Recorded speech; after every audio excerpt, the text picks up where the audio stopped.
Hey everybody, want to check in with you on how your meeting flow is going. This is your M4 for this week, your Monday message, mentorship moment, and it's about meetings, another word that starts with M. I've been helping a lot of you and others look at meeting flow, and one of the fastest, easiest, most productive ways to look at your meeting is to grab a Google Doc and insert a table with one or two columns.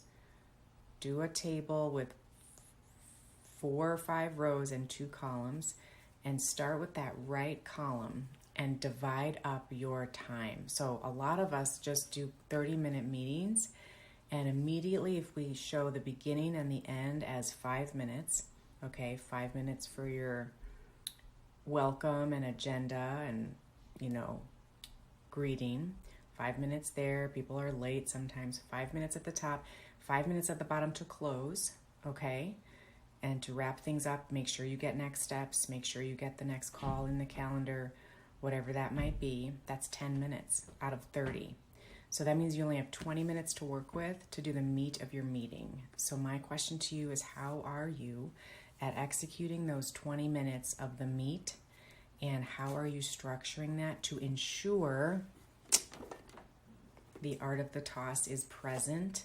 So there's turn taking and conversation and co-creation. Nobody wants you to hog the ball and talk after the agenda for 10 minutes. And then there's only 10 minutes for ideation and chit chat. And then, all of a sudden we need to close up. So be mindful. Try that trick in terms of grabbing a Google Doc and beginning the process of outlining your meeting flow. Look at it, see the sections.